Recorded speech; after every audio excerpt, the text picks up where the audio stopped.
The Jedi practiced many forms of lightsaber combat, and most Jedi set out to master one of these forms, devoting themselves to studying it at the expense of the others. Some forms were mastered more commonly than others, however, and one of the forms that very few Jedi studied was Form 1, also known as Shii-Cho. The oldest and most basic lightsaber fighting style known to the Jedi, Shii-Cho was the first form taught to every Jedi initiate, yet most Jedi never actually used it, preferring to focus on the more advanced forms. But there were a few exceptions to this rule. Jedi who appreciated the hidden strengths and potential of Shii-Cho, most notably the Nautolan Jedi Master, Kit Fisto. At the time of the Clone Wars, Fisto was the greatest living master of Shii-Cho, and the form made him one of the Jedi Order's most fearsome combatants. In this video, we'll be discussing why, as well as why Shii-Cho was so slept on within the Jedi Order. Before we begin, we're going to quickly discuss our sources. Our main source for this video will be the Legends novel The Cestus Deception by Stephen Barnes, but we'll also be drawing on Matthew Stover's novelization of Revenge of the Sith and the source book The Jedi Path, written by Daniel Wallace. As always, we encourage you to buy these books and support their authors, and with that out of the way, let's begin.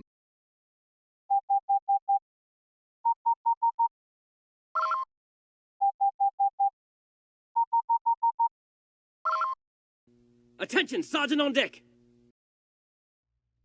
Form 1, also known as Shii-Cho, the Way of the Sarlacc, or the Determination form, was the foundational form of lightsaber combat. All of the other forms of lightsaber combat were derived from it, with some developing elements of the form further and others evolving in different directions to avoid its weaknesses. The form dated back to somewhere between 10,000 and 8,000 BBY, when the Jedi started to make the transition from using alchemically enhanced swords to proto-sabers, the prototypical version of the lightsaber.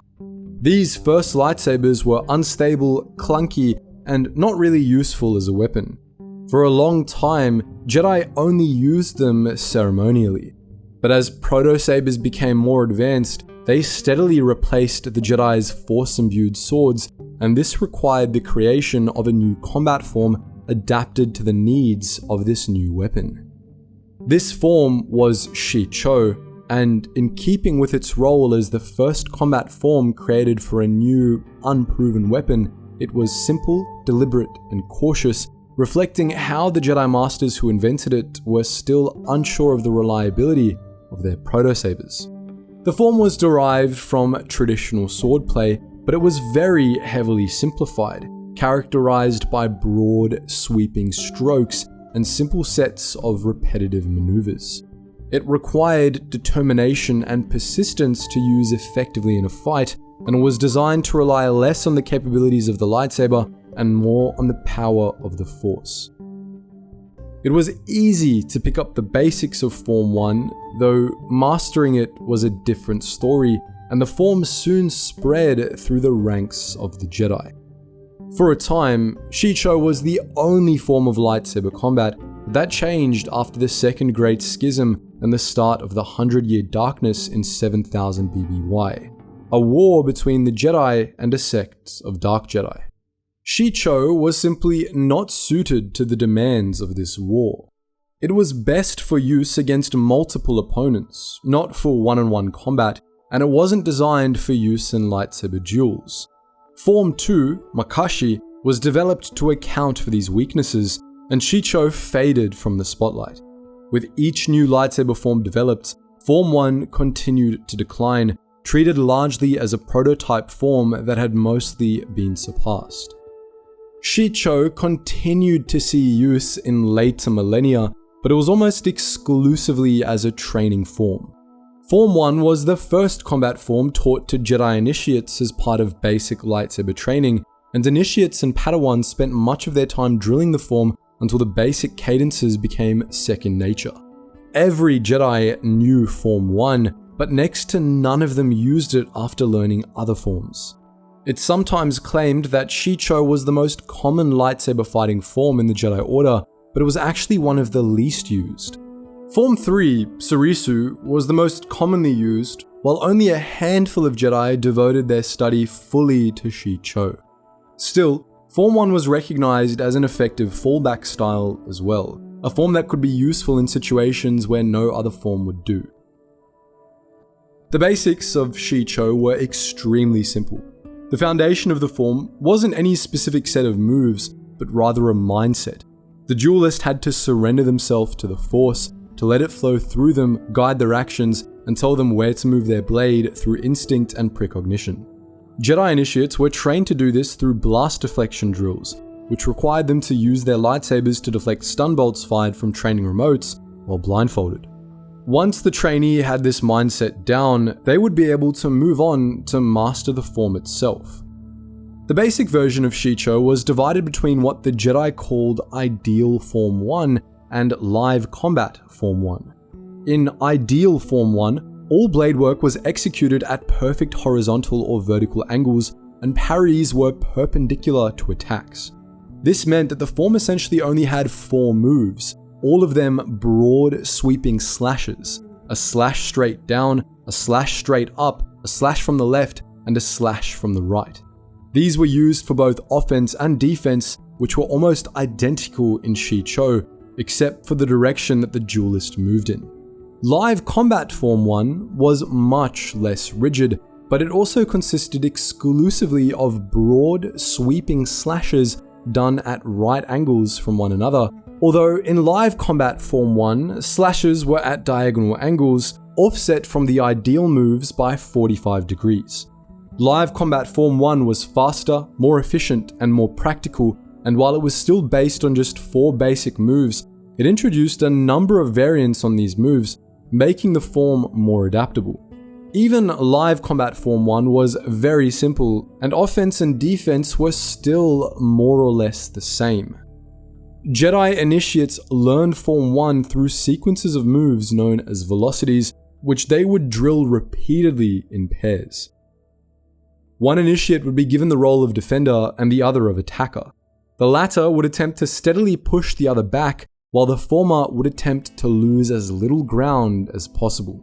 At random intervals, the instructors would order the students to switch roles. This changed the direction and flow of the combat, but nothing else. After all, within Shii-Cho, combat was all the same. In more complex training drills, students fought until one triumphed, either by disarming their opponent or until the opponent conceded.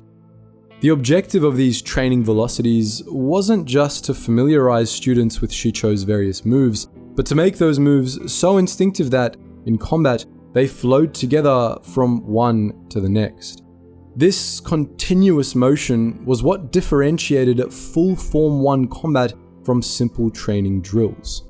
In real combat, a Shii-Cho user was deliberate, fast-moving, and always steadily advancing, methodically cutting off their opponent's angles until they were forced into a corner. The goal of the form wasn't to overpower an opponent, but rather to outlast them through greater control, greater willpower, and greater strength in the Force. A battle between 2 Shii-Cho users wasn't about lightsaber skill at all, but rather discipline. In the real world, a Jedi using Shii-Cho would have to end a battle on their own terms, and the form had its own methodology for doing this. Form 1 practitioners mentally divided their opponent's body into 6 target zones: the head, right arm and side, left arm and side, back, right leg, and left leg, or equivalent parts of a non-humanoid body. In combat, a Shii-Cho duelist would aim each of their strikes for one of these zones, aiming to inflict a mark of contact called shim, a disarming slash which would wound the opponent enough that they would drop their weapon. Sun Diem was the other main mark of contact, a heavy-handed slash that would disarm an opponent by either destroying their weapon or knocking it out of their hands. Both of these finishing moves were just more deliberate versions of basic Shii-Cho moves, like just about all of the form's specialized maneuvers. Shii-Cho encouraged its practitioners to avoid killing or even maiming opponents, if at all possible, so disarming was typically the goal, although there were exceptions to this rule, especially in wartime. That was all most Jedi learned of Form 1, but that was still only the basics of the form. Those few Jedi who devoted themselves to Shii-Cho developed the form much further, creating a version of Form 1 with the exact same basic moves and principles, but that was barely recognizable in actual combat due to how advanced the technique was. Advanced Shii-Cho was so fluid that it was impossible to tell where one move ended and another began. Watching such blade work was said to be like watching a waterfall. In the heat of battle, advanced Form 1 practitioners entirely gave themselves over to the Force, becoming random and extremely unpredictable. This also opened them to the effect the emotional heat of combat had on the Force, which could be dangerous, leading to temptation to use Shii-Cho lethally. But a Jedi of sufficient discipline could resist this, and instead become an instrument of their Force, their combat mimicking its ebb and flow in the universe. This was the true essence of the form. Shii-Cho sought to ride the current of the Force instead of trying to tame it, to embrace its most fundamental aspects and imitate its flow. This made true Shii-Cho, the Form 1 of the Jedi Masters, difficult to control, but also powerful in the right hands.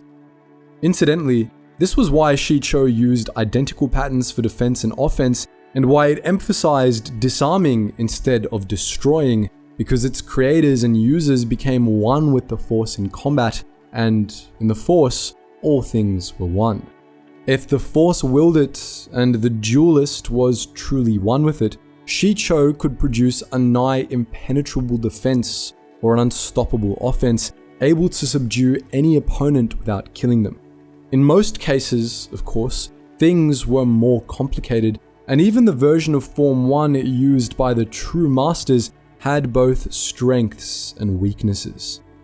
The greatest strength of Shii-Cho was that even its advanced forms were extraordinarily simple. The form broke combat down to simple, fluid motions, both of the lightsaber and of the duelist's body. Even though its moves were broad and repetitive, Shii-Cho allowed for a surprising amount of variability at the advanced levels, with the same basic move able to be adjusted in any of 100 different subtle ways to improve the duelist's performance in combat. This simplicity was what allowed for the fluidity that was key to true Shii-Cho. Form 1's other great strengths were its emphasis on and utility for disarming opponents, its deliberate tactics, its discipline, and above all, its utility against multiple opponents. In an uneven fight, Shii-Cho's broad strokes could easily allow the wielder to defend themselves against multiple attackers and fight back with equal efficiency. While Form 1 wasn't the best for deflecting blaster bolts, it was still effective, and many of its specialized defensive strikes were specialized for use against multiple opponents, such as the Sarlacc Sweep, a wide sweeping attack meant to incapacitate multiple opponents at once. Shii-Cho taught its practitioners to manage their opponents, as its strokes were wide and usually overhand, and made it difficult for opponents to spread out. Shii-Cho users forced their opponents into a more manageable box directly in front of them, where they couldn't flank the duelist. On the other hand, Form 1 was ineffective against single opponents, save only for the most skilled masters.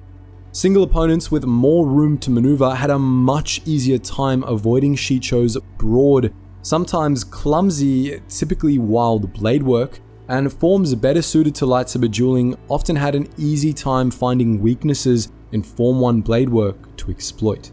In a one-on-one lightsaber duel, Form 2, or Makashi, was all but a hard counter to Shii-Cho, having been specifically designed to exploit its weaknesses.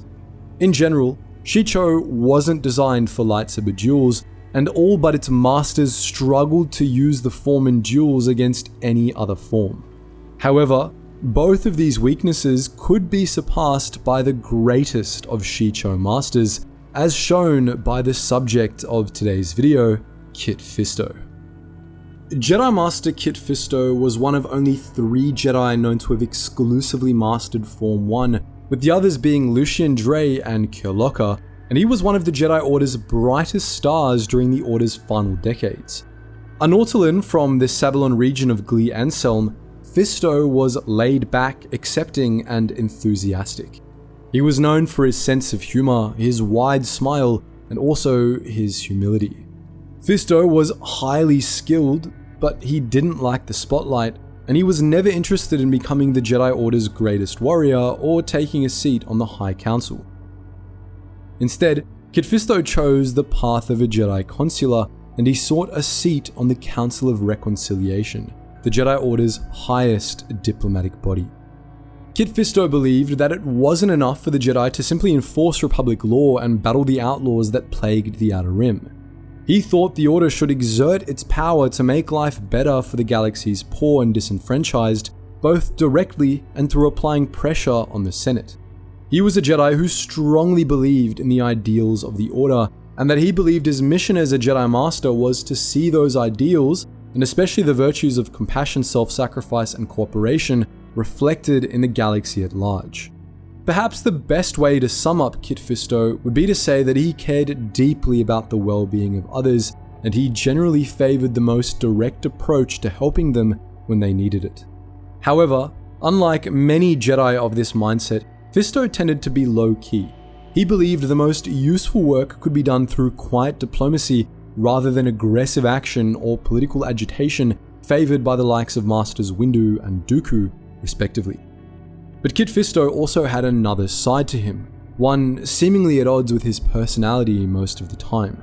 In combat, he was wild and unpredictable, often aggressive and always decisive, known for going into battle with a broad smile on his face. He would give himself over to the Force, becoming a hurricane of its power. For one so focused on diplomacy and the well-being of others, even his enemies, this was unusual.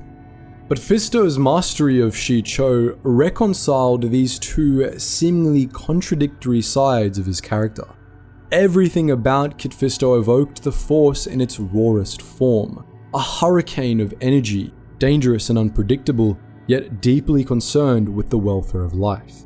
Fisto felt the call of that wild, fundamental aspect of the Force, and Shii-Cho allowed him to express it as he expressed it through his values and goals. The form's emphasis on disarming, its fluidity, and how quickly it could shift between offense and defense all suited Fisto well, and before long, he was its greatest living master. As we said earlier, Kit Fisto neither wanted to be a great duelist nor a leader of the Jedi Order, but in time, he became both. His study of Shii-Cho made him not only the greatest living user of the form, but also one of the greatest duelists in the Jedi Order, surpassed only by the likes of Yoda, Mace Windu, and Dooku. This was unusual for Jedi Consulars, who often neglected the use of lightsaber in favor of Force-based combat techniques and non-combat disciplines. Kit Fisto's prowess in battle made him a hero of the Republic during the Clone Wars, one of the GAR's foremost Jedi generals, and this, in turn, won him a seat on the Jedi High Council. In the Order's final years, Kit Fisto was among the Jedi Order's greatest champions, and one of the few that adapted fairly well to the chaos of the Clone Wars. His legend was amplified by his volatility and courage, as well as his willingness to put himself in harm's way, as he showed throughout the events of the Cestus Deception. In one scene, early in the novel, Fisto was confronted with the threat of a new separatist biodroid known as a Jedi Killer for its precognitive intuition, which Republic technicians unveiled in a series of controlled battles. Even after watching the droid destroy a droideka and incapacitate an ARC trooper, Fisto didn't even hesitate to volunteer to fight the droid, even when Obi-Wan Kenobi decided not to, out of apprehension. Unlike many great lightsaber duelists, Kit Fisto wasn't a warrior. He was something greater. He was a Jedi, and one who embraced the Force fully, without reservation, and the chaos it became in combat. To quote from the Cestus Deception, Kit Fisto breathed deeply. Fire burned in his veins as his twin hearts went slightly out of rhythm with each other, preparing him for action. This was the moment that he lived for, the calm before the storm. Like swimming the surface during one of Glee Anselm's mammoth hurricanes or the practice of Form 1, it was the storm itself that was the test, the challenge to see if he could maintain his balance in the whirlwind. Never had he fallen. One day he would, as all mortals did, but not today, he grinned fiercely. Not today. This was Kit Fisto's greatest strength and what made him the master of Shii-Cho. He understood that the ebb and flow of the Force was the basis for the form, and he was willing to go along with it wherever it took him. This added to the unpredictable nature of Fisto's Shii-Cho, which was already one of the form's greatest strengths, and in turn, it made him an exceptional duelist. More to the point, it made him into what a master lightsaber duelist was supposed to be like, as described in the Cestus Deception. But a Jedi wasn't a soldier, not an assassin, not a killer, although upon occasion they had been forced into such roles. For Jedi Knights, the interaction between Jedi and the life form in question was a vital aspect of the energy field from which they drew their powers. Ship-to-ship combat, sentient versus non-sentient, warrior against warrior, it mattered not. The interaction itself created a web of energy. A Jedi climbed it, surfed it, drew power from it. In standing within arm's reach of an opponent, a Jedi walked the edge between life and death. Obi-Wan and Kit had been engaged for an hour now, each seeking holes in the other's defense. Obi-Wan swiftly discovered that Kit was the better sword fighter, astonishingly aggressive and intuitive in comparison with Obi-Wan's more measured style. But the Nautolan gave himself deliberate disadvantages, hampered himself in terms of balance, limited his speed, emphasized his non-dominant side to force himself to full attention, the kind of full attention that can be best accessed only when life itself is at risk. To relax and feel the flow of the Force under such stress was the true road to mastery. Kit Fisto lived in the eye of the storm, content that whatever battles he fought would end the way the Force willed. He was willing to let the will of the Force dictate his fate, whether it be to live or die, and the fate of his opponents as well. This was how a truly great Jedi approached the battle. Jedi that could enter this state were hard to stop because they were acting as instruments of the Force itself, and all things were part of the Force. Only one truly gifted in the dark side, with the power to warp the Force and bring it to heel, stood a chance of overcoming such an opponent. But that wasn't the only advantage Kit Fisto derived from Shii-Cho. It wasn't only on the open, chaotic battlefields of the Clone Wars, where Form 1 thrived, that Kit Fisto benefited from his gift for it. Even in unarmed combat, the philosophy and approach of Shii-Cho made Master Fisto a fierce opponent. Especially against multiple attackers, Kit Fisto could make use of the fluidity, constant motion, and simple movements of Shii-Cho while unarmed, as a gang of ex-Thing thugs on Ord Cestus once learned to their misfortune. To quote the Cestus Deception, the young ex-Thing thugs moved in. Obi-Wan groaned. He couldn't simply cut them down. Young and foolish, they believed they were acting for the good of the hive. "I know what you're thinking," Ventress grinned. "You wish you could talk to them. A pity you don't speak Exting." "Obi-Wan?" Kit asked. "Well, we can't just slaughter them." "No?" Kit seemed to want to ask. "They're hardly innocent." The Nautolan radiated urgency, the pull of Form 1 strong as he prepared for the battle. Ventress was the key. They had to stop her. And if these idiots put themselves between them and Dooku's minion, that was their misfortune. But it would be a massacre. Obi-Wan searched his conscience and made a hard decision. We must do this without our lightsabers. Kit seemed to struggle with the idea, and then finally sighed. "A bit of exercise then," he said, and reluctantly extinguished his blade. Obi-Wan dampened his as well, and as if on cue, Ventress's foolish young Exting allies attacked from every angle. Obi-Wan leaned away from the swipe of a Durasteel crowbar, the edge of his foot cracking the Exting's knee as he did. A second youth jumped on him from behind. Obi-Wan gripped a primary right hand, a secondary left hand, and talked. The X-Ting corkscrewed through the air and shattered a pile of boxes. Kit Fisto snarled, surrendering to the pull of Form 1's unarmed techniques. His attack was absolute fluidity, one motion flowing into the next without a wasted effort. Heads cracked, limbs twisted against their joints, and X-Ting flipped howling into the lake. Kit Fisto was so gifted with Form 1 that, in some battles, he was even able to overcome its weakness against single opponents. He fared especially well in battles against General Grievous, as Shii-Cho's emphasis on battling multiple opponents actually helped against the General's 4 lightsabers. This made Kit Fisto one of the few Jedi to survive going up against Grievous in a one-on-one lightsaber duel, and Fisto was once even able to cripple the General when fighting with the assistance of clones and another Jedi. As detailed in the Cestus Deception, Kit Fisto's gifts, with Shii-Cho, was sufficient to allow him to hold his own against the JK-13 Jedi Killer bio-droid. This was no small feat. These droids were cunning and foresightful, able to anticipate an opponent's actions, deflect lightsaber strikes, and pursue multiple courses of attack at once to destabilize and subdue an opponent.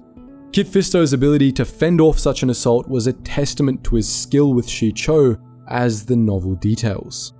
Kit's lightsaber swatted the first tendril from the air with contemptuous ease.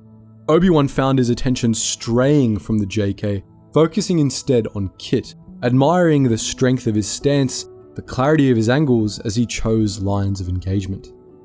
Indeed, despite the fact that Fisto's combat form should have been a severe handicap in a battle against a single opponent, he not only defeated the so-called Jedi Killer, but he did so easily, in a display of skill and of Shii-Cho at its greatest potential. To quote again from the Cestus Deception, "But Kit was far from vanquished. As if he, too, had merely been playing a game, he crouched and leapt forward, spinning on his body's vertical axis like some kind of carnival acrobat, surging directly at the JK. He rode the JK's yanking motion instead of fighting it, slipping between the tendrils, the Nautolin's sense of timing faster and more precise than conscious thought. Whatever its powers, the droid had not anticipated such an assault, nor could it adjust in time. It released him and retreated up a step, all tendrils lashing at the Jedi. Kit's lightsaber rained sparks. Tentacles flopped onto the sand, some of the larger pieces twitching, more like separate creatures than severed limbs. The Nautilin hit the sand, rolled, and bore in again instantly, his face tightened into a fighting snarl.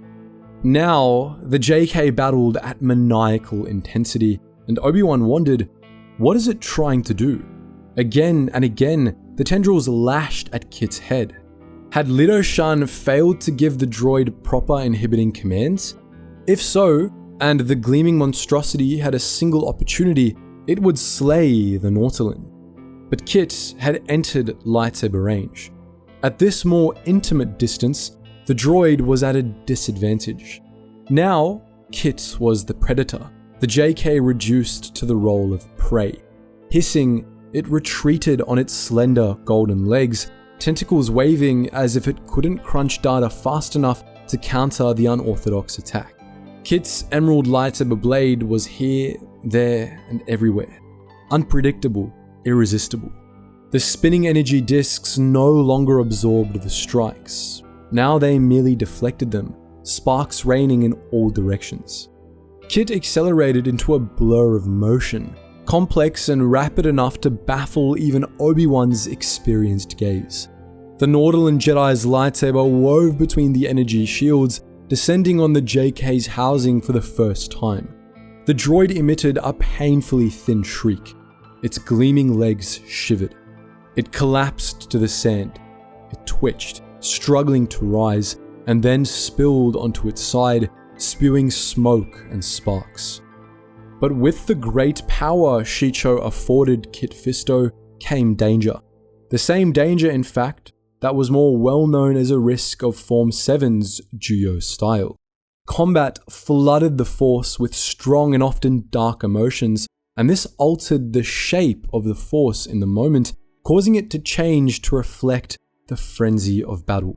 The Force in this state was at its most wild and unpredictable, a turbulent storm that it was very easy for Force sensitives to get sucked into and thus drawn toward the dark side. While Shii-Cho didn't require its practitioners to channel this like Juyo and Vapad did, it did require to open themselves up to the Force in the moment, and that came with similar, if reduced, risks. Kit Fisto was well aware of these risks, and he sometimes strayed close to the temptation that wild aspect of the Force presented. His aggression in combat was symptomatic of this, as was how quick he could sometimes be to fight to kill rather than disarm, as described in the previous passage about the fight with the X-Ting. What's more, it was also entirely possible for Master Fisto to get lost in the storm of the Force in the moment and get himself distracted, which could be lethal. But as the Cestus Deception describes, he had accepted this possibility. Kit sat heavy, his smooth green forearms resting on his knees, sensor tendrils curling and questing like a nest of angry sand vipers. "I should have gone closer to the edge," he said, the irises within his unblinking eyes expanding until they appeared to glow. "Released myself into the Force, become more unpredictable, more random." Obi-Wan heard the concern in the Nautilan's voice. Form 1 was wild, raw, and deadly. It also required too much emotional heat for Obi-Wan's taste. "That would have been dangerous," he said, choosing his words carefully. "Not to your body perhaps, but to your spirit." Kit looked up at him, irises contracting again. It is the way of Form 1. And here, Obi-Wan knew he needed to tread softly. Combat style was an exceedingly personal choice. "Agreed," Obi-Wan replied, "but Form 1 represents greater risk to you as well, my friend." Kit said nothing for a time, and then slowly, almost imperceptibly, nodded. We all take risks. That simple truth momentarily silenced Obi-Wan. There it was. Kit knew that Form 1 placed him in greater jeopardy, but his sense of duty made it worthwhile. Like we said earlier, Kit Fisto was a true Jedi, compassionate and self-sacrificing at heart. He was perfectly willing to use a form that could put him at risk if it made it easier for him to do his job. This selflessness was what allowed Kit Fisto to open himself up to the light side of the Force in such a way, to become an instrument rather than an actor. It opened up Shii-Cho's greatest strengths to him and made him one of the Jedi Order's greatest duelists. But as we mentioned earlier, Shii-Cho had weaknesses, which not even the legendary Kit Fisto could completely surpass. A lesser Form 1 duelist could be completely outmaneuvered by a master of many other forms, as shown during the early stages of Anakin Skywalker and Obi-Wan Kenobi's duel with Count Dooku on the Invisible Hand. To quote the Revenge of the Sith novelization, Kenobi came on in a measured Shii-Cho cadence, deliberate as a lumber droid, moving step by step, cutting off the angles, clumsy but relentlessly dogged as he tried to chivvy Dooku into a corner. Whereas all Dooku needed to do was slip from one side to another, and occasionally flip over a head here and there so that he could fight each of them in turn, rather than both of them at the same time. He supposed that in their own milieu, they might actually prove reasonably effective. It was clear that their style had been developed by fighting as a team against large numbers of opponents. They were not prepared to fight together against a single Force user, certainly not one of Dooku's power. He, on the other hand, had always fought alone. It was laughably easy to keep the Jedi tripping and stumbling and getting in each other's way. Fisto's technique was far more advanced, but he still wasn't perfect. On Ord Cestus, when he battled Asajj Ventress alone, her skill with Makashi allowed her to outmatch him before Kenobi arrived to back him up. And while Shii-Cho's effectiveness against multiple opponents helped Fisto deal with General Grievous and his tendency to use 4 lightsabers at once, its weakness against a single opponent left Fisto ill-suited for his final battle against Darth Sidious.